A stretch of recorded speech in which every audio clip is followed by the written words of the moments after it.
What up, though? OG Kenny, O_G_Kenny, at Retired from the Streets TV. Welcome to another edition of Church Crime Sunday. And unfortunately, man, I'm going to take y'all down to Memphis, Tennessee. Tragic incident where beautiful. So, on one hand, we got his daughter who, like, we don't think it's necessary for some babies to have to go through an adult system, an adult court, and be tried as an adults to get some, some vindication for our mother's death. Look at my phone, we got the feel. On the other hand, her husband, like, I don't care about none of that. I want these dudes, I want these babies, quote unquote, to be prosecuted to the fullest extent of the law. I want them going through the juvenile courts, and then once they're done with the juvenile courts, I want them sent to prison. It's a senseless crime. It's not real. That's not a lot to this story, but I'm going to take y'all to a news clip right now that has not only her sister, Arturo Eason Williams' daughter speaking, as well as her husband speaking. I'm going to take y'all to that right now. We are not convinced that we have to send children to adult prison for them to suffer the proper consequences that will fit their crime. Well, that is the message from the biological children of Reverend Arturo Eason Williams. But their stepfather and the pastor's husband of 8 years says that he has a different message tonight. Now, two 15-year-olds and a 20-year-old are charged with a deadly carjacking that took the life of 52-year-old Reverend Arturo Eason Williams. Fox 13's Daniel Wilkerson is live outside the Memphis police station in Whitehaven. So, Daniel, you just met tonight with the pastor's husband, and he feels differently about what should happen to the teens arrested in the case. But first of all, what we just heard, I guess, was one of her children saying they don't believe that a child needs to go to adult court in order to be punished. Darcy and Merle, good evening. Yes, he made it clear. He says, I love my stepchildren. This will not break our family up, but he says they have this one wrong. He says, my wife was very compassionate, and yes, she worked with children. She worked with a number of people in the community. He says, but two things that she did not stand for were murder and rape. Now, as you said, I just sat down with that husband just moments ago in the couple's Whitehaven home where the wife was gunned down right in front of that home. He says that she had a meeting in Nashville that day, but when she was just 40 minutes outside of Nashville, she got news that she could do the meeting on Zoom. And so she turned around, she called her husband, and she told him that she would do the meeting back in her office here in Memphis. She then rushed home to see her husband before he went to his second job that day. Well, the husband said he heard multiple gunshots. 45 seconds later, he said police were approaching his garage. He opened the garage up to find his wife lying on the ground dying. He says he wants her killers to spend the rest of their lives in jail.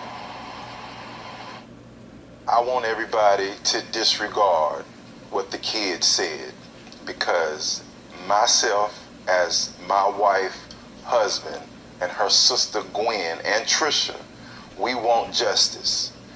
We want these kids, after the juvenile process, to go to the adult system and go to prison.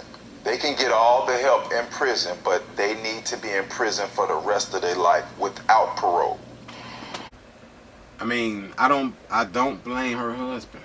But what he said specifically, word for word, was that they could possibly get out at the age of 19 and have a free record and have the rest of their lives together. My wife, she can't have her life back. Both juveniles will be back on court, in court through video call on September the 12th. The 20-year-old charged in this particular case will appear in court August the 15th. Miss Arturo Eason Williams was laid to rest recently on August the 3rd. My condolences to her family, as well as my condolences to her family for one. Also, I just pray, man. I pray hard all the time, man, because these babies don't even know what they're getting themselves into.